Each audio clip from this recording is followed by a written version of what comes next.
Thank you. The next item of business is a debate on motion 19124 in the name of Katie Clark on protecting Scotland's fire service.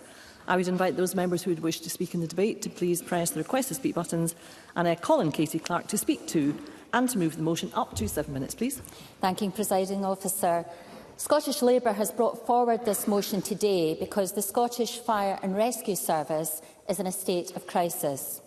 The Fire Brigade Union has been warning for years about the devastating impact of underinvestment in our Scottish Fire and Rescue Service and the threats we now face after years of cuts and failure by the Scottish Government to deliver investment.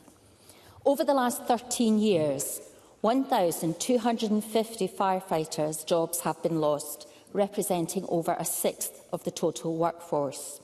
This includes 729 whole-time operational firefighters and 368 retained operational firefighters. These are direct cuts to vital life-saving frontline services. There has also been a 35% reduction in the number of volunteer firefighters, and this negatively impacts on emergency cover in many of our remote and rural communities. And in control rooms, there has been a 26% reduction in the number of staff who are vital in handling calls and supporting individuals in emergencies, including those that pose a risk to life. I met with FBU Scotland yesterday, who laid out the impact of these job losses on response times. Response times have increased, on average, from 6 minutes and 51 seconds to 8 minutes and 20 seconds. And every second counts when waiting for a response from the Scottish Fire and Rescue Service. The FBU fears that without the investment needed in the Scottish Fire and Rescue Service, response times could eventually reach over 10 minutes. Response times to incidents which pose a risk to life have also increased. In 2016, the average response time to such incidents stood around 7 minutes and 30 seconds. As of last year, it stood at 8 minutes and 50 seconds. In situations such as this, where there is a risk to life, every minute counts. And in control rooms, job losses have contributed to an increase in call handling times. Call handling times for incidents which pose a risk to life have increased from 1 minute and 10 seconds in 2016 to 1 minute and 32 seconds. Staffing levels in control rooms are now also generally considered to be inadequate and regularly fall below agreed safe levels. The FBU are calling on the Scottish Government to commit to no further cuts to firefighter numbers. And I urge the Minister to give such a commitment today. Since the creation of the Scottish Fire and Rescue Service in 2013, it has faced tens of millions of cuts in funding from the Scottish Government. And the Scottish Fire and Rescue Service resource budget for this financial year stands at £332.1 million, representing a real terms cut of over £56 million in the last 12 years. Sustained underinvestment in our fire capital budget has also led to over £800 million of a capital backlog, with many fire stations no longer fit for purpose. The Scottish Fire Service itself has estimated that £80 million per year would be needed to improve the condition of fire stations and control rooms. The FBU are calling for increased and sustainable real-terms investment in the Scottish Fire and Rescue Service from the Scottish Government. I urge the Minister to engage with the Firefighters Union, with the Scottish Fire and Rescue Service and with firefighters across Scotland ahead of this year's budget process. The Scottish Fire and Rescue Service delivery consultation has recently closed with over 3,500 responses. The consultation outlines several options, including to changes in fire cover, the permanent withdrawal of 10 appliances and the closure of 13 fire stations. These plans would further damage Yes, I'll take an intervention Rachel from Hamilton. Rachel Hamilton. Does the Labour Party believe that rural areas could be disproportionately affected by the proposals by the Scottish Fire and Rescue Service because they're covering such a large geographical area, and losing a whole-time service would just be so detrimental to anyone that's involved in an RTA or a fire, particularly in rural areas? Katie Clark. Rachel Hamilton makes her point well, and I agree with the points that she's making. These plans would further damage the Scottish Fire and Rescue Service, adding to a negative impact that the underinvestment and cuts have already had. There would be a change to fire service across Scotland, including rural areas, but also in Glasgow, Edinburgh, Dundee, Dunfermline. I know that in my own region of West Scotland, fire cover would be affected in Milngavie, Inverclyde and Helensburgh stations, and indeed in many other parts of the region. And let's be clear, these changes to fire cover will lead to an increase in response times. The Scottish Fire and Rescue Service Board are set to decide on the consultation proposals by late December. While the board will ultimately decide, we should remember that the board members are appointed by the Scottish Government, and the Minister is ultimately accountable to this Parliament for the delivery and provision of fire and rescue services in Scotland. After the board makes its decision in December, MSPs must have adequate time and opportunity to scrutinise and debate any proposed changes, especially as these changes are set to have a negative impact on service delivery if some of the proposals that are being made proceed, particularly due to the increases in response times that are likely to occur.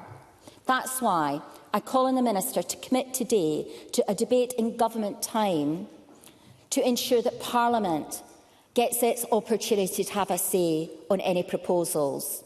There are many other issues which I could have raised in this debate today and which I'm sure that colleagues will pick up relating to Scottish Fire and Rescue Services in Scotland.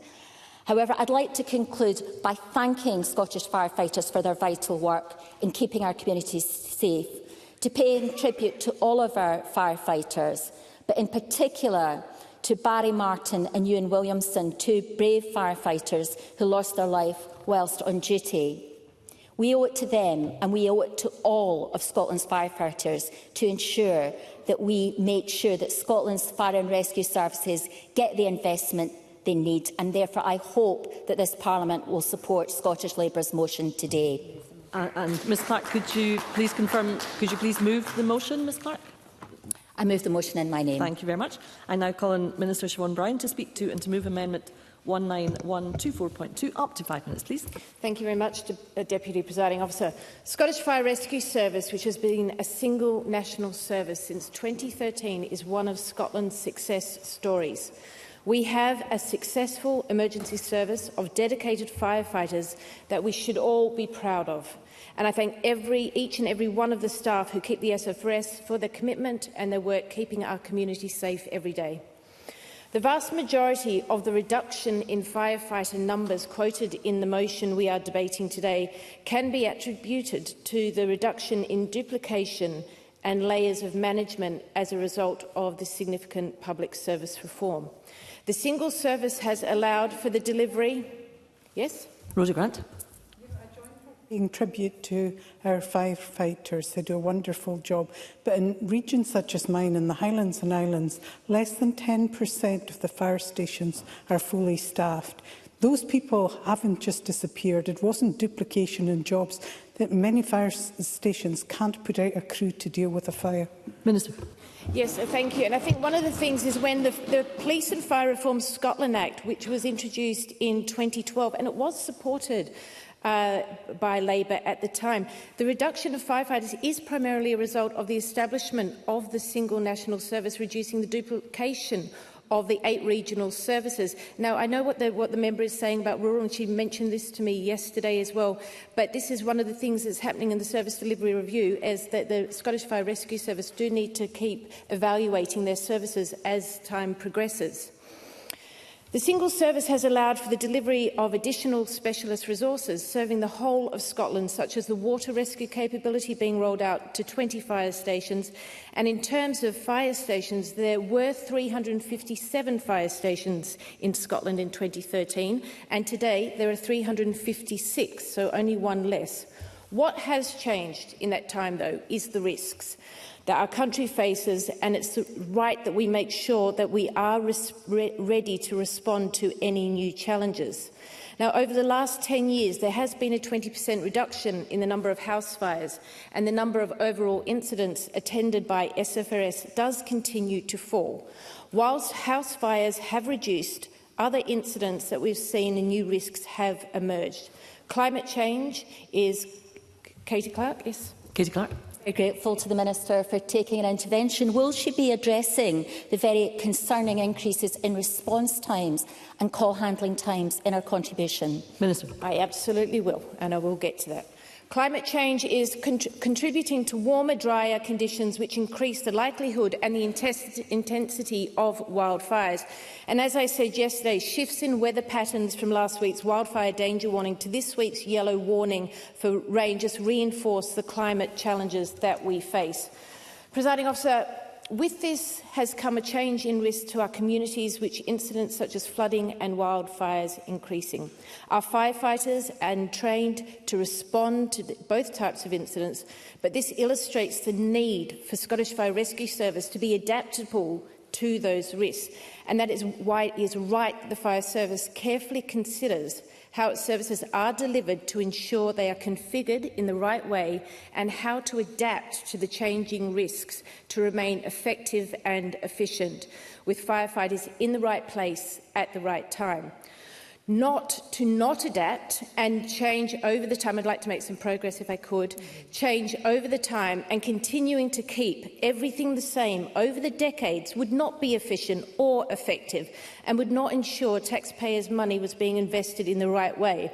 There is a very wide disparity between a number of the incidents which are responded to at some fire stations, and that is why SFRS is looking to adjust the resources present in some locations.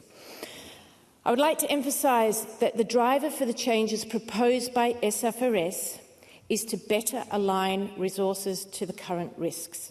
Now, this is not about saving money. Scottish Fire Rescue Service plans to redeploy the Minister resources. will be concluding shortly. I'm trying to make some progress, if I could. Thank you. Scottish Fire Rescue Service plans to redeploy resources freed up by making changes to frontline delivery to provide a greater resource to its prevention and protection function and to boost training provision to ensure firefighters remain fully ready and competent to keep us all safe from the changing risks that we face. SFRS also aims to ensure investment is going to the fire stations that need it the most, for example, to tackle rack roofs and to enhance the facilities for firefighters, including modern decontamination facilities. I therefore do not accept the accusation that the service delivery review is a cuts exercise. By way of an example, despite financial pressures... Minister, you will need to bring your remarks to a close, please. I'd like to conclude by saying something about the response times, because this is really important, because anything being misconstrued can also cause public fear. The Scottish Fire Rescue Service has been clear that it advises against using response times as a meaningful metric for performance, and the focus should be on the outcomes. These are complex and dynamic factors. Minister, you will need to conclude and to move your amendment, please. Thank you, Presiding Officer, and I will try and update more in my closing speech. Thank you very much. And Minister, could you please move your amendment? And I move my amendment. Thank you very much. I now call on Sharon Dowie to speak to and to move Amendment 19124.1. Up to 4 minutes, please. Thank you, Presiding Officer. And I thank Katie Clark for bringing this important debate to the Chamber.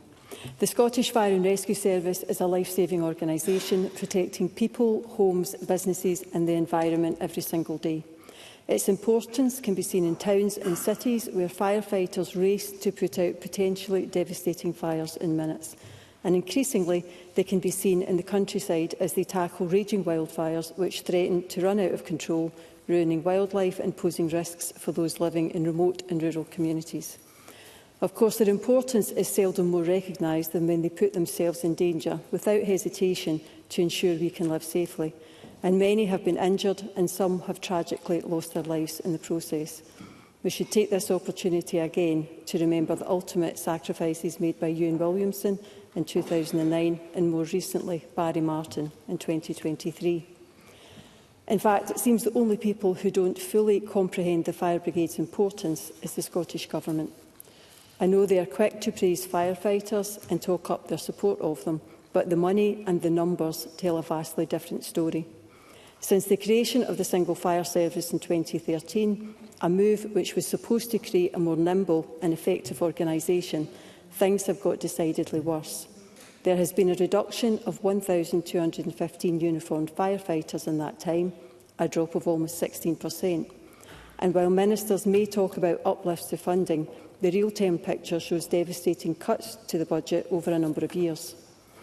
Based on Scottish Conservative research, the effects on these cuts are evident in performance statistics, with average response times increasing by 1.5 minutes.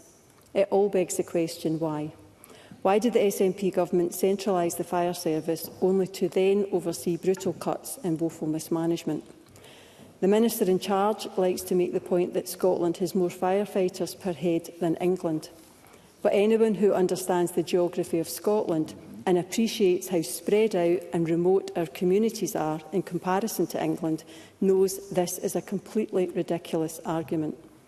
The efficiencies proposed by Scottish Fire and Rescue are truly terrifying and difficult to believe. The Chief Officer, Stuart Stevens, is on record as saying these will only go ahead if they, and I quote, ensure the safety of the community of Scotland. Well, if that's the case and the safety of people can veto these damaging proposals, then these changes must be stopped and an improved funding settlement from the Scottish Government delivered.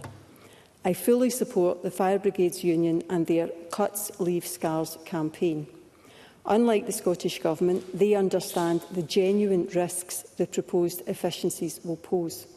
Presiding Officer, the Fire Brigade are facing a range of new challenges, and yet they're expected to meet them with fewer tools. Can I get my time back? There isn't really any time in hand. No, sorry. Wildfires are on the rise. Newer developments like recycling centres and battery energy storage systems also present a fresh challenge.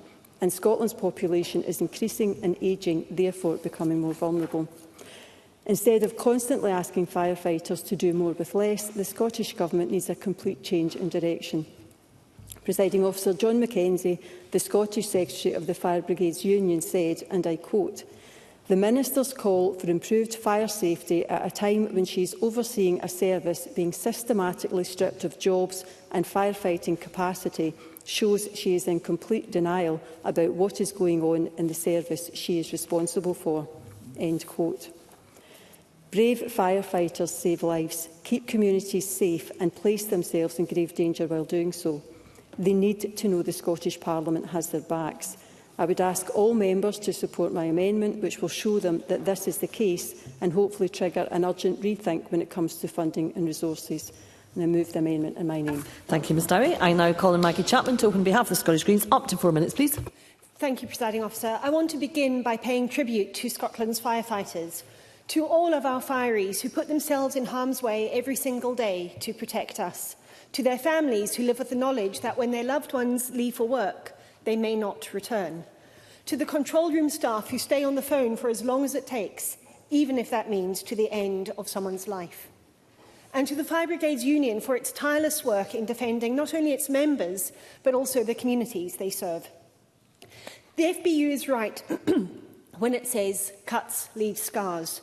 This is not a slogan, it is the lived reality of communities up and down Scotland, and that's why I'll be supporting Katie Clark's motion today.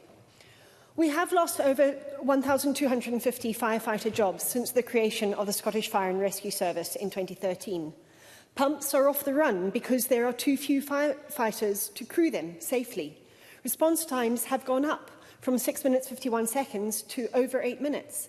And as every firefighter will tell you, those 90 seconds can mean the difference between life and death. The changes proposed by the SFRS might not be framed as cuts, but that's how they are understood. And we are not trimming fat. We are cutting into the muscle of our fire service, leaving scars that will last for generations. Let's be clear about the reality of the modern fire service. Firefighters are no longer dealing only with house fires or car accidents. They are tackling climate change on the front line, more frequent and severe wildfires, devastating floods. They are stepping into medical emergencies. They are doing more, and they are willing to do even more. But we cannot and we must not ask them to do more with less. Role expansion must be matched with proper resourcing, staffing and training. Otherwise, it's nothing more than exploitation of their dedication. The FBU's Firestorm report, published in 2023, makes this case powerfully. It shows the risks our communities face if we continue down the road of cuts and underfunding. It shows the scale of the challenge in an era of climate crisis, and it demands that we all listen to the evidence and act accordingly. We must not forget the silent dangers that firefighters face too. I've championed the FBU's DECON campaign, which highlights the risks of cancers and other diseases linked to contaminants on the job. Firefighters risk their lives in the moment of a blaze, but they also risk their long-term health every time they put on contaminated kit. The least we owe them is a workplace that does not poison them. That means investment in equipment, in decontamination facilities and in safety standards. Presiding Officer, in my closing contribution, I will speak directly about the potential impacts of the SFRS's proposed changes to fire services in the North East region, particularly the Balmossy Community Fire and Ambulance Station. But it's safe to say that, for now, closing Balmossy will increase response times to some communities. But to close for now, Presiding Officer, our firefighters are not asking for luxuries. They are asking for the tools, for the staffing and the safety to do their jobs and to save our lives. They are asking us to value their lives as much as they value ours. Cuts do indeed leave scars on our firefighters, on our communities, on our collective safety. We must, all of us, work with the FBU and with the Scottish Fire and Rescue Service to stop the cuts, guarantee safe crewing levels and invest in the fire service Scotland deserves. We owe our firefighters not just gratitude, but respect, and respect demands resources. Thank you. Thank you, Ms Chapman. And I now call on Liam MacArthur to open on behalf of the Scottish Liberal Democrats. Up to 4 minutes, please. Thank you, Deputy Presiding Officer. Can I thank Katie Clark for bringing this debate, which provides an opportunity, I think, to highlight the central role that the fire service plays in protecting, making safer, making more resilient communities across Scotland. And I join others in paying tribute to all firefighters and staff across the country. It comes on the back of the stark warnings from SFRS about the threat of wildfires going forward, and as communities across the Highlands and Islands come to terms with the devastating impact of the wildfires we've seen over the summer. So this debate feels particularly timely.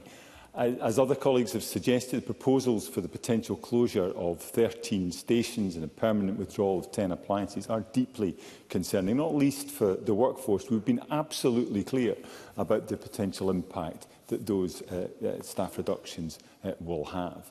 The numbers since 2013 are stark too. A 16% reduction in uniformed staff, with 1,250 fewer firefighters working across Scotland. As a direct result, often crews don't meet safe staffing requirements, meaning that they can't respond to calls and ultimately, inevitably, leading to call times increasing, as we have seen. Katie Clark's right too, that in an emergency, every second counts, and the increases in average response times risk lives. In that context, the further cuts proposed to firefighter numbers and resource capacity seem untenable. Those cuts are also having an effect on the provision of training. As one firefighter put it in the Firestorm report, and quote, "The public envisage a fully equipped and fully trained service sending the requisite number of firefighters to any emergency situation. The reality is poorly trained, poorly equipped firefighters who are sick of trying their utmost to carry out their duties against a background of cuts and a lack of training and support." Of course, maintaining community safety looks different in different parts of the country, a point being made, I think, by Rachel Hamilton. In rural and island communities, the vast majority of stations are staffed on an on-call basis by retained crew. Yet many of the retained stations across the Highlands and Islands face severe challenges, both in recruitment and in retention, as Rhoda Grant has highlighted. Only 10 out of 125 fire stations across the region are fully staffed. In Orkney, only 10 are fully staffed. In Shetland, none at all. In Orkney, over recent years, stations in Hoy, Adey and North Romsey have had less than half a full complement. This sees crews taken off the run, impacting on communities' resilience. Meanwhile, statistics published by SFRS suggest fire casualties are higher in rural and island areas. That cannot be any coincidence. If we're serious about ensuring the safety of communities across Scotland, we must get serious about training, staffing and resourcing our fire service, not least in those rural and island communities. And as an aside, from my perspective, community safety also extends to enabling others who require fire training to be able to undertake it. The upgrade in facilities at Kirkwall Airport, which I campaigned for over many years, have undoubtedly delivered huge benefits, not least in reducing the need for fire crew members to leave Orkney for training.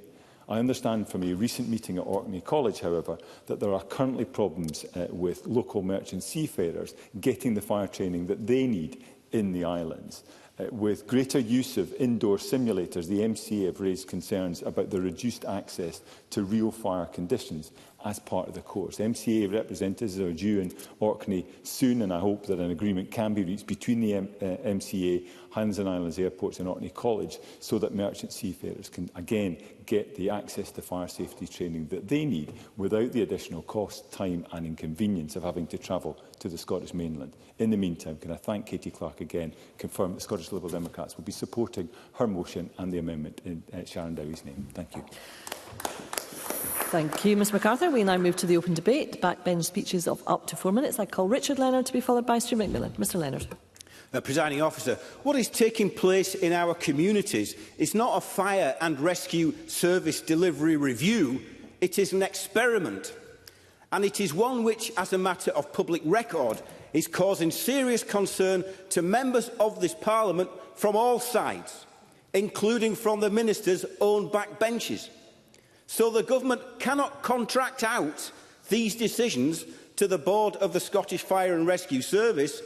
It is this Government which is putting at risk public health, community safety, even the lives of its own citizens. It is this Government which must be accountable to Parliament. And we know that this risk, that this experiment, will not be borne evenly, that these cuts do not have an equal impact. Look at the awful, distressing facts. Look at what happened at Grenfell. 40% of disabled people who lived in Grenfell Tower died that night in June 2017. 40%. A quarter of all children who lived in Grenfell Tower died as a result of the fire that night. So this is a public service which should be about people and not about money. And that includes the firefighters and their trade union, the FBU, who passionately tell us we don't just fight fire, we fight injustice too, who make it plain that since the Scottish Fire and Rescue Service was created, there has been, in their words, a decade of underinvestment, a decade of real terms cuts, a net reduction of 368 retained operational front-line firefighters, a net reduction of 729 whole-time operational front-line firefighters, cuts to control staff, cuts to volunteer firefighters, and cuts to the number of appliances as well. I vividly remember speaking to firefighters at the Hamilton station back in June 2023, where an appliance was being removed as, I quote, a temporary measure. Over 2 years later, and it has never returned. It wasn't a temporary measure, a temporary removal at all. It was, as we warned at the time, a permanent measure, a permanent removal. And at Cumbernauld, we are now witnessing a plan to remove whole-time firefighters and to replace them with on-call crews. And the reductions planned for stations in Glasgow will have a knock-on impact in Lanarkshire as well. The FBU, in its insightful Firestorm report, reminds us that when the single fire service was set up by this Scottish Government, we were promised that it was about stopping duplication of support services, that it was not about cutting frontline services, but that is precisely what we are witnessing today. Downgrades, frontline jobs and service cuts, redundancies, and a significant increase in response times as a result. In every area, the pros and cons of the proposals are set out. In every area, the pros include financial savings to be made. In every area, the cons include increased response times. In every area, there is a reduction of fire cover. Describing these proposals as anything other than an exercise in financial cuts, that is the real con. So don't anybody try and tell us that these are operational choices. They are policy choices, they are political choices. And I hope that tonight these will prove to be political choices which this Parliament resoundingly rejects. Thank you, Mr Leonard. I call Stuart McMillan to be followed by Monica Lennon. Mr McMillan. Thank you, Presiding Officer. This is an important debate, and I took part in the public consultation and have informed my constituents that I do not support what's proposed for Inverclyde. To inform my submission to the Scottish Fire and Rescue Service Service Delivery Review consultation, I engaged with constituents. I visited Inverclyde's 3 fire stations and spoke to each of the crew working at the time. I attended the 2 Fire and Rescue Service public meetings in Greenock and Port Glasgow, and also met with a local FPU Scotland representative. I also spoke to senior management during a visit to the Port Glasgow station. I want to thank them all for their contributions and for their information and assistance. I also want to thank all the fire and rescue staff across Scotland. I approached the consultation with an open mind, as I'm acutely aware that time doesn't stand still. The delivery of public services also changes. If we delivered public services the way today that we did 20, 30, 40 years ago, there quite rightly would be a public outcry. And I'm quite sure that would be the debate that we'd be having in the Chamber today.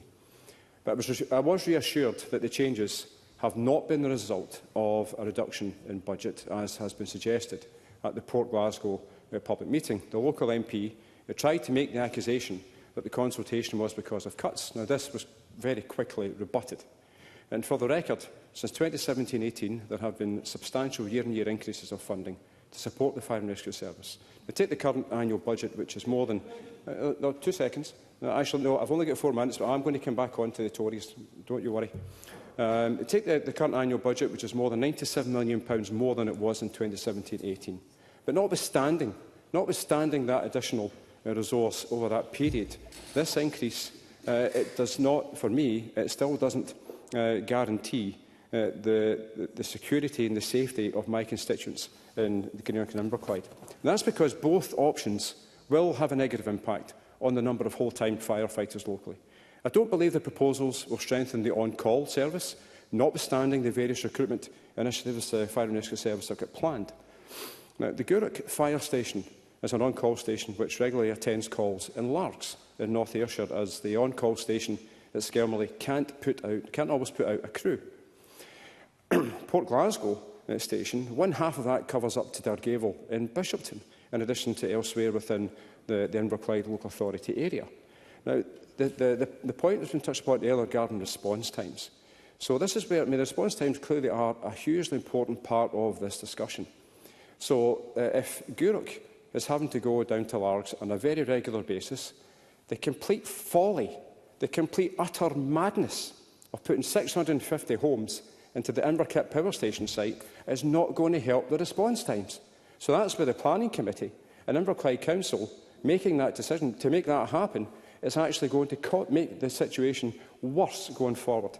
Then you get the housing at the Spangle Valley as well in Greenock.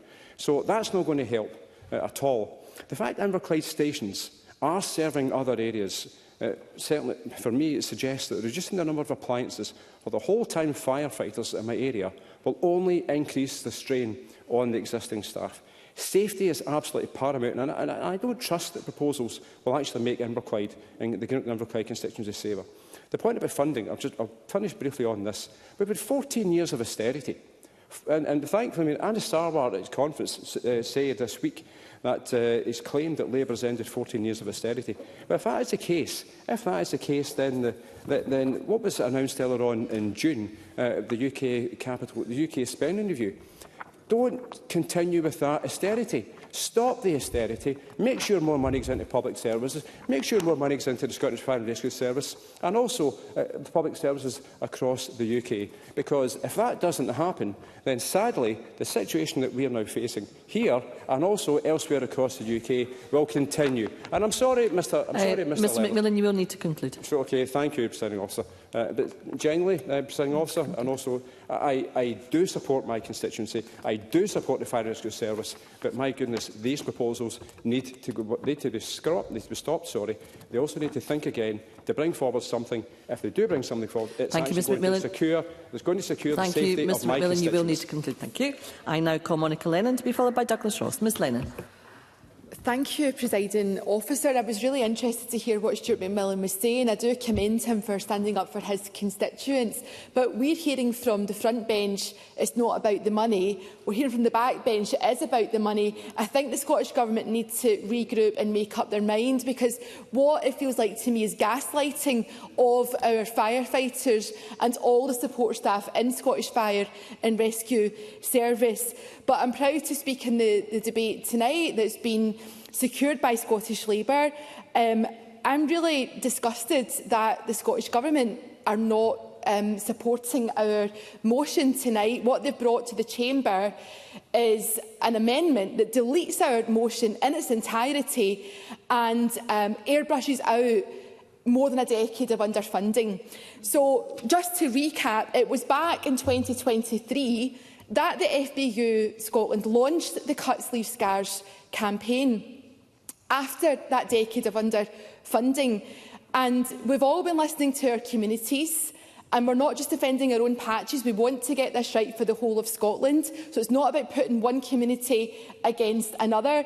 But I do feel that the Minister has come to the Chamber and has gaslit not just the members here, but the firefighters in the gallery, people across the country, by saying any reduction in fire crew has been about reducing a duplication of service. I really hope in the closing statement we maybe get a correction around that, and we find out if the Minister agrees with Stuart McMillan or not. Like Richard Leonard, I've been spending time in Cumbernauld and Hamilton, right across Lanarkshire and Central Scotland, listening to our communities and our firefighters.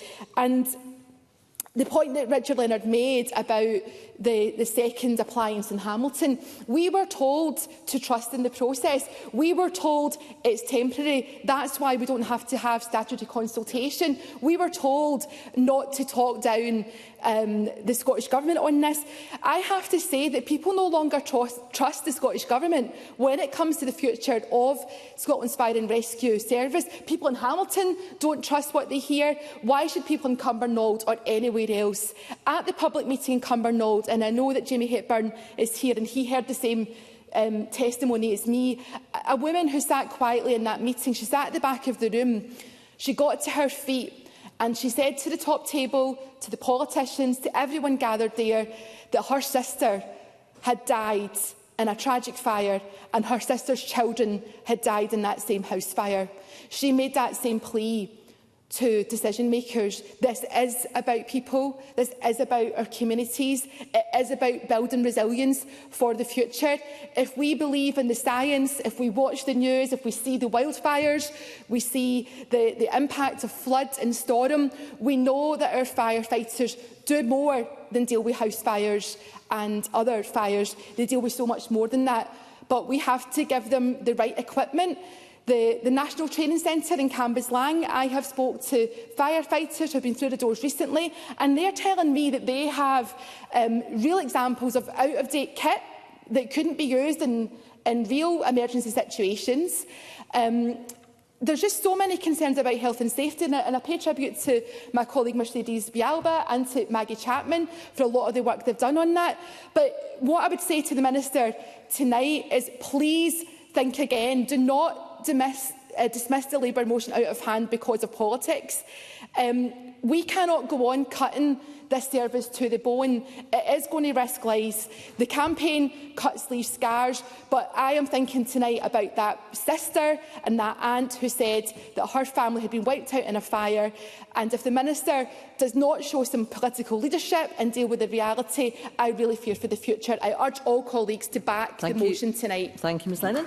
I now call Douglas Ross to be followed by Jimmy Hepburn. Mr Ross. Thank you very much, Presiding Officer. And I'm delighted to speak in this debate today and welcome the fact that Labour have chosen this as one of their topics for debate. And I think there is an area where we've had unanimity, and rightly so, in our praise of firefighters who do an extremely challenging job in some of the toughest of circumstances. But those warm words are not enough if they're not backed up by action.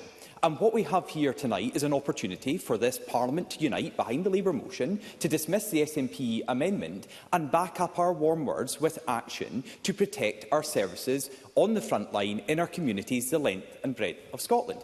Because what the SNP want to do today is to delete all the negative references in that motion. But you can delete the text, but you can't just forget or ignore what was going on outside this building. Because there is no doubt that we have seen a reduction in the number of firefighters across Scotland. Many of the stations in the area I represent, as Rhoda Grant said, are now not fully manned, not manned at all. As we say in our own amendment to this motion, some of the buildings that the firefighters are using are completely unfit for purpose. There is a huge £800 million backlog in terms of what we should see investment going into the Scottish Fire and Rescue Service that is not happening. So I'm sorry, Minister, and to members on the SNP benches, we need more than warm words saying that this government supports our firefighters, when clearly by their actions they do not. And that's why this debate is so important, and the vote tonight will be so important. And I have to say to SNP backbenchers, this is an opportunity to stand up to the government and say, this is wrong. This is not what we want to support. This is not what we can put our name to. And I have to say to Stuart McMillan, in what I thought was a very dismal speech, it was also extremely confusing. He spoke at length about how all the problems were caused by the other parties, ignoring what his own party are doing, but then says he opposes these cuts. So what is it? And how will he oppose these cuts in his local area? Will he vote against his government? Will he show his constituents, who will just in a few months' time be going to the ballot box to say who they want to represent them, will he show his constituents, and will other SNP members show their constituents that actually on an issue as important as this, a life and death issue, that they will stand up to this SNP government and say no more? We cannot take these cuts to our Fire and Rescue Service. We cannot accept a greater reduction in the number of firefighters. We cannot accept the standard of service that will be delivered if we have more and more taken out of this service when actually we need investment. And I think at decision time tonight we will all be scrutinising on which side members are actually on. Their warm words will count for nothing if they just line up as government fodder and vote the way the SNP whips tell them to vote. But this is a crucial issue, Presiding Officer, because we have seen since the single force was taken in a cut and a diminution of the service that is provided locally. And it's defended by government ministers and it's defended by bosses at the Scottish Fire and Rescue Service who seem immune to the criticism that is clearly there in the local community. They are deaf to it. They are unwilling to listen. What will it take to take on board the legitimate concerns of local communities who are worried about the provision that is being stripped away day after day, week after week, month after month? At some point it has to stop, and I was reminded that Colin Brown, the FBU Executive Council member, said of the 25-26 budget, this budget won't touch the side. So this is not just going into the future, but it's in the past as well. This SNP government have underfunded our fire and rescue service for far too long. And in fact, it's to a great credit to our firefighters and those working in the service that we haven't reached breaking point before now. But we are getting very, very close to that. And the way to stop it is to back the motion that Labour have brought forward today, to unite as a parliament, to send the clearest message to our firefighters that we support them. Thank you, Mr Ross. I now call Jimmy Hepburn to be followed by Mercedes Bialba. Mr Hepburn. Thank you very much, President Officer. Can I also join with others in welcoming the debate? I'm grateful to Katie Clark for having brought forward this motion. It touches on an important issue local to my constituency. Indeed, I've heard Mr Leonard and Ms Lennon mention Cumbernauld, which they don't often do. I commend them to mention Cumbernauld a little more often in this place. But before I get to that, I think I want to try and place my remarks in some context. And the first is picking up on the point in the motion that refers to the 12 years that we've had a national fire service through the formation of the Scottish Fire and Rescue Service. And I want to concur with what the Minister said at the outset. I think that it has been, overall, a success story, and it has enabled a more responsive fire service in many incidents. And I can cite one specific example in my own area. In April of this year, in common with many other parts of the country, we experienced a wildfire in Cumbernauld, in the Palace Rig locality, on the 10th of April. And that required a significant response from the Fire and Rescue Service, with the deployment of firefighters, of course, from Cumbernauld, but from other stations as well, many of them within what was the Strathclyde Fire Service area, but also from other stations, Slamane, Denny and Larbert, which are of course based in the former central Scotland Fire Service region. And I'm not suggesting for a moment that that type of cross-border deployment didn't happen previously, but certainly through my engagement with the Scottish Fire and Rescue Service, what they tell me is that that process of deployment is far easier achieved. So that's one very practical example of an improved service in the shape of the Scottish Fire and Rescue Service. And of course, it would be remiss of me not to put on record my thanks to those fire service personnel who responded to that incident. I do want to touch on the service delivery review as it impacts my constituency. In the first instance, I do understand, and I think we hear often enough, that we do expect public services to be led independently of ministerial direction. I think that's what we generally hear in relation to the Fire and Rescue Service, in relation to Police Scotland, in relation to the National Health Service and other public services. So I do understand it is in that context that the process is being undertaken. I have written to the Minister about it, and I am grateful for the reply I have had, in particular the emphasis that the changes being considered, and of course we should say at this stage they are being considered, are in the context of looking to reshape delivery in the context of a changed environment, rather than in the context of it necessarily being about seeking will be concluding shortly. I'm afraid I don't have time, but I'd be happy to engage with Ms Lennon on this issue in any other fashion that we can, maybe to work together on the issue. In relation to the specific proposals, the proposal for Cumbernauld sees a reduction from 2 full-time crews on a 24/7 basis to 1 full-time crew on a 24/7 basis, with another part-time on-call crew operating on evenings and weekends, with there being another full-time service during daytimes. In terms of the process, I want to raise a concern. I've talked about it being a national service, but I do have some concerns that that's not being taken advantage of, because these are a series of proposals often being presented in isolation. In this case, Lanarkshire proposals, when we know changes in Glasgow might impact on that. We also know that I've certainly been informed that Cumbernauld has one of the lowest call-out rates of any 2 full-time fire appliance stations in the country. That is, of course, welcome, but of course the community knows that it is there when it is needed. So understandably, some of these changes cause concern. Mr Hepburn, you need to conclude. Well, let me conclude by saying I will continue to engage with the Scottish Fire and Rescue Service to try and make sure that they make the right decision for my constituency. Thank you, Mr Hepburn. And I call Mercedes Villalba up to 2 minutes as agreed, please. Thank you, Presiding Officer. Let me start by commending my comrade Katie Clark for laying Labour's motion on protecting Scotland's fire service. Our motion recognises the Fire Brigades Union's Cuts Leave Scars campaign, which was set up in 2023 in response to a decade of underfunding by this Scottish Government. And as a result of these cuts, call handling times have increased, response times have increased, and risk to lives has increased. But unbelievably, the Scottish Government's response to this has been to support the Scottish Fire and Rescue Service's latest plans to close 13 stations, to permanently withdraw 10 firefighting appliances, and to, no doubt, further cut firefighter numbers. So I'm proud that Scottish Labour has used our debate time today to highlight this issue. But isn't it pitiful that the Scottish Government hasn't brought forward this issue on government time?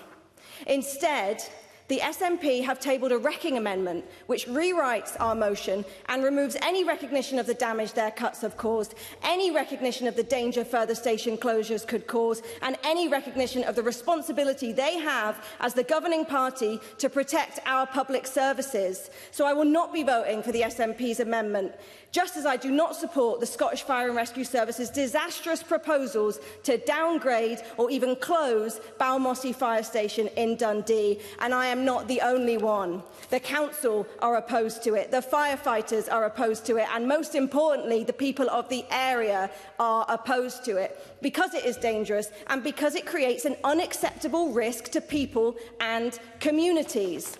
As one constituent wrote to me, we do not elect ministers to be silent functionaries. We elect them to be strong voices, especially when critical public safety issues are on the line. I'm proud to stand with local firefighters, and I urge all members to join us, vote down the SNP amendment tonight and support Labour's motion in full. Thank you, Ms Bialba. We will now move to closing speeches. I would advise members there's no time in hand. I call on Maggie Chapman to close on behalf of the Scottish Greens. Up to 4 minutes, please. Thank you, Presiding Officer. I don't think anyone in this chamber believes that our fire and rescue service does not need to change. The Minister spoke of better aligning resources to match changing risks that we and our communities face. Several members have mentioned the increasing challenges that our fire service is having to deal with. The increasing frequency and severity of wildfires, coupled with the similarly increasing risk of flooding, means that the jobs our firefighters have to do are changing. Taken alongside the urgent need to address the demands of the FBU's decon campaign, we all have our work cut out for us. We all have said in different ways that things need to change, so maybe that's an important point that we can agree on this afternoon. But it is how that change happens that matters. So I'll turn to the SFRS's proposed changes to the provision of stations and appliances across the country. We know that once a station is shut, it almost never reopens. Once an appliance is removed, it is almost never replaced. Balmossy Fire Station, that serves the communities of Dundee and Angus, faces closure. If this decision goes ahead, it would be a grave mistake. Balmossy is not an abstract line on a balance sheet. It is a lifeline for the people of Broughty Ferry, Moneyfeith and Dundee and beyond. It is staffed by skilled and dedicated firefighters who know their community, who can get to emergencies quickly when every second matters. To remove that cover is to leave thousands of people at greater risk. The local community knows this all too well, which is why their opposition to closure is so strong. Residents have made their voices clear in the consultation process. They do not accept that losing Balmossy will somehow leave them safer. They understand what the service means in practice: quicker responses, better cover, greater peace of mind. I attended public meetings about the proposed closure in recent weeks, one organised by the FBU and one formal consultation meeting arranged by the fire service. Local residents who attended these meetings were clear. They are worried about the safety of their communities, their neighbours, their families, should this closure go ahead. But they are also worried about the impact of the closure on the firefighters in their communities. They see the strain that SFRS staff are under. They care about the well-being of their local fireys. And let us not forget the reality of recent events. We've seen too many substantial fires in the Dundee area, incidents where rapid attendance by local crews who know their areas made all the difference in preventing wider damage and danger. To suggest that Balmossy is surplus to requirement simply does not match the lived reality of these communities. The consultation documents presented by the Fire Service also failed to tell the whole story. They present figures that focus on averages and projections, but what they do not capture is the risk of delayed response in high-impact incidents. They do not fully reflect how population growth in the Moneyfeith and eastern edge of Dundee will increase demand in years to come, and they do not acknowledge the role Balmossy plays in providing resilience and backup for neighbouring stations already under pressure. And the consultation fails to address at all the impact of removing the fire station on the ambulance station. It is a shared joint facility. Closing one will affect the other, and yet we have no information about what those impacts will be. Closing Balmossy will be short-sighted and dangerous. Once stations are shut, as I've said, they almost never reopen. So I, like Mercedes Villalba and others, will continue to stand with the local community and the FBU in saying loudly and clearly, Balmossy must remain open. Thank you. Thank you, Ms Chapman. And I call on Liam Kerr to close on behalf of the Scottish Conservatives. Up to 4 minutes, please. Thank you, Presiding Officer. Given the wording of the Labour amendment, which we will support, which sets out many of the serious problems which beset Scotland's Fire and Rescue Service after 18 years of SNP government, this was always going to be a pretty depressing debate. And so it proved, as Speaker after Speaker highlighted the serious challenges facing the service. Douglas Ross highlighted the £800 million backlog facing the service, of which, I might add, £500 million is required to bring stations up to modern standards. And when I say modern standards, I note Sharon Dowie's amendment that says we ask these heroes, for that is what they are, to work in stations, 18 of which lack running water. Sharon Dowie also talked of the long-term underfunding by the Scottish Government, which has seen the loss of around 1,250 firefighter jobs across Scotland since 2013. Maggie Chapman rightly highlighted the impact of that, with pumps being unavailable as a result of too few firefighters to crew them. We heard powerful comments from Katie Clark about the call handling and response times increasing and potentially increasing even further, and from Liam MacArthur about the plans to close 13 stations, including, as we've just heard and as Mercedes Villalba talked about, Balmossy, totally ignoring the large number of incidents that it attended in Dundee and Angus. And interestingly, Presiding Officer, despite that particular proposed closure being in the Finance Secretary Shona Robertson's backyard, I note that she hasn't bothered to show up to this debate today.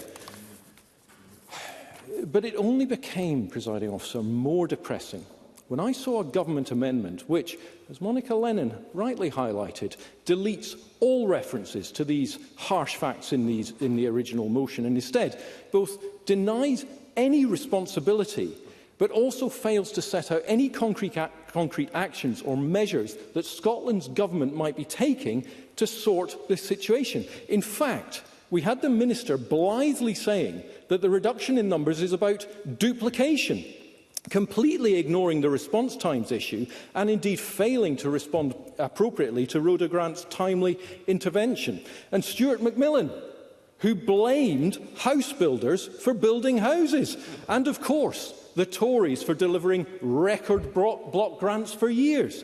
And then Jamie Hepburn, who spoke incredibly for 4 minutes but said absolutely nothing of any value. He's out of practice. What is most concerning, Presiding Officer, is that neither the SNP amendment nor any SNP speaker has proposed any realistic solutions to the issues flagged in both the Labour motion and the Conservative amendment.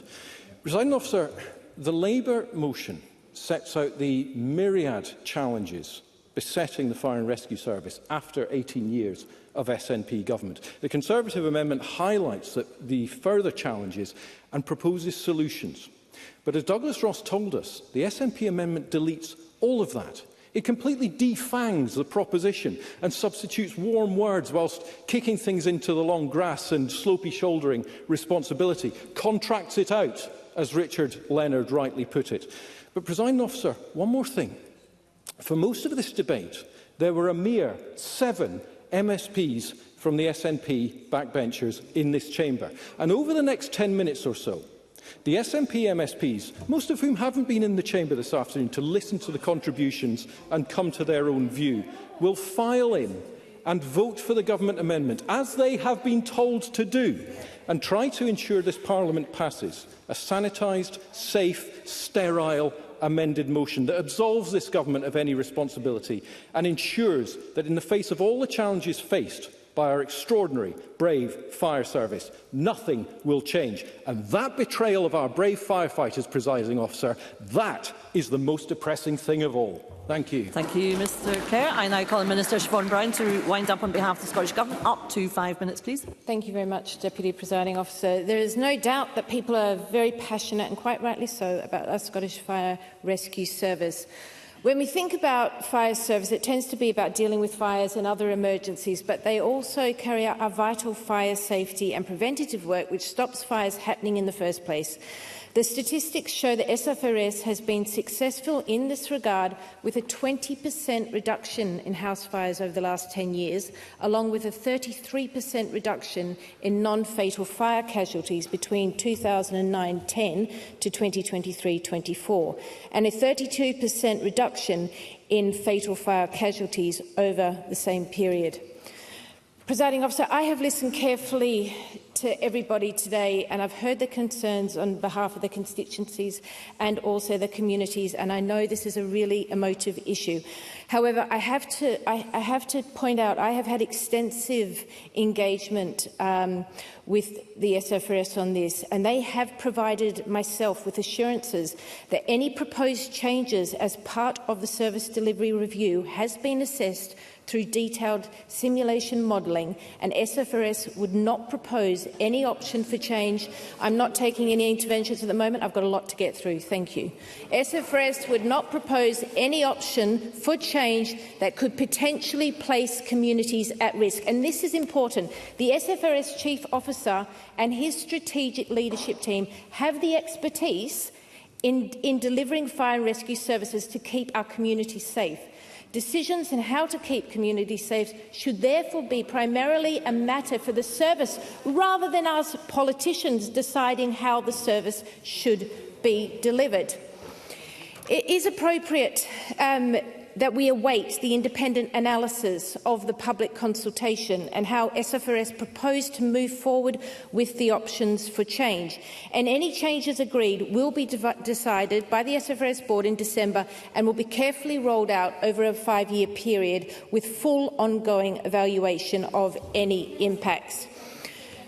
Presiding Officer, I have set out, and there are risk changes over time, and therefore there are good reasons why SFRS should look at the footprint of fire stations, the number of type of appliances and crewing patterns.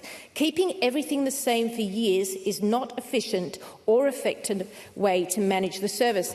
Now, if I can go on to response times, and apologies that I couldn't do it in my opening speech because I ran out of time, but this is really important. It's important to recognise that response times alone do not provide a meaningful measure to determine effective emergency response. We are aware that there's increasing response times are a trend witnessed across the whole of the wider UK and rescue service, and this is complex, and there are dynamic factors that impact and influence these times. And this varies across wide-ranging and diverse geographical areas. These include rising traffic levels, varying degrees of congestion, unanticipated roadworks, closures, diversions, as well as an increase in traffic calming measures over the years, and first and foremost, the safety and the well-being of firefighters. SFRS has a strict health and safety policies to protect its staff. For example, firefighters must ensure that they follow correct safety procedures when mobilising to an incident, which can impact response time. Yes, okay. Briefly, Katie Clark. I appreciate the Minister taking an intervention on response times. And as you will know, response times aren't the only issue. I mean, one of the major concerns is that the response time, as I understand it, from the fire service is when the first appliance arrived, and often it's not possible to actually take the action because of lack of a second appliance or a third appliance. So would the Minister agree with me that the reduction in appliances as well as the response times is a major concern? Minister. Thank you. And I think one of the things is this is why we are having the SFRS are having the service delivery review, to look at all of these issues. And I do think that the response time is a really important factor, because many years ago firefighters would get in the fire engines without putting on the PPE. They can't do this, so there is a time delay in those issues. But that's health and safety, which is very important. Presiding Officer, I work closely with SFRS, and I regularly meet the board and chair and the chief officer, and I meet with the Fire Brigade Union, Scottish officials, to hear directly of any current issues. The SFRS chief officer and his strategic leadership team have the expertise in delivering fire rescue services to keep our communities safe, and I believe that we should therefore listen carefully to the evidence that they provide for change for our Scottish Fire Rescue Service. Thank you, Minister. And I now call on Alex Riley to wind up on behalf of Scottish Labour. Up to 6 minutes, please. Presiding Officer, if the Minister cannot grasp the level of concern that there is across this chamber from members to what's being proposed, then I certainly hope, if the Minister's tone deaf, then certainly government ministers, cabinet ministers and government advisers are listening, because this is not an acceptable situation. The amendment that's put forward today says no decisions will be taken until an independent analysis of the public consultation has been carried out. We need an absolute assurance that no decisions will be taken until that independent analysis comes back to this Parliament, and that there is a full debate in government time in this Parliament before any decisions are taken. And if the government won't sign up to that, I certainly ask my business manager and all the other business managers in here to ensure that this does not proceed before there is a proper debate in this Parliament. I would also urge every member of this Parliament here today not to support the government amendment. A quote from, or I would want to quote, for the East Area Chair of the FBU, Lewis Clark, who said this morning, and I quote, "The amendment to the motion submitted by Siobhan Brown looks to detract from the responsibility that the Scottish Government and the Minister for Community Safety has to properly resource Scotland's fire services. House fires have reduced due in great part to the work of our firefighters in delivering community safety. It doesn't mean house fires don't happen. To simply reduce fire cover, increasing the time before a rescue attempt can happen for those that will still be affected by house fires, doesn't make sense. This metric is also underrepresentative of the broad range of emergencies, prevention, training and fire safety work we undertake." So I would urge every member in here not to support that amendment tonight, because, as is said from the FBU, it brushes over issues. So where are we and what is our position? We have the senior management of the Scottish Fire and Rescue Service putting forward these proposals that are going to have a detrimental impact on communities. We have the FBU Scotland, the frontline firefighters, telling us that lives are going to be put at risk as a result of these proposed changes. We then have local communities who have looked at this issue, packed out public meetings in communities across Scotland.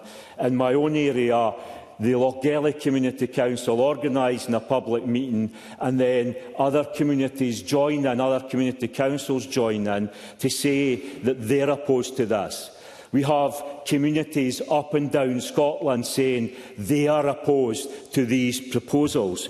But, you know, Douglas Ross spoke earlier about the senior management being immune to these arguments. I sometimes think the Minister is completely immune to these arguments, and basically is saying that if these management in the Scottish Fire and Rescue Service say this is right, it must be right. The Minister told us today there is a detailed simulation that has taken place. So the computer says no. If you have concerns about safety, we have put the simulation on our computer and it says no. So I say to every other politician in here today, are you seriously going to ignore the frontline firefighters and the major concerns that they're bringing forward? Are you seriously going to ignore the Fire Brigades Union when they say that lives are being and will be put at risk?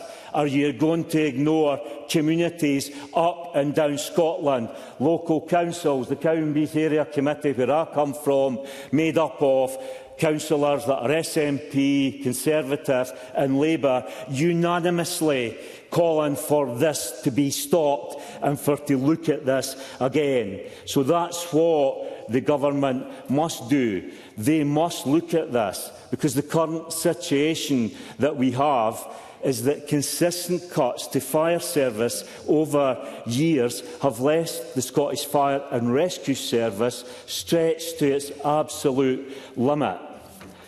The latest round of cuts proposed by Scottish Fire and Rescue Service would see, as has been said earlier, the 13 stations, 10 appliances being withdrawn.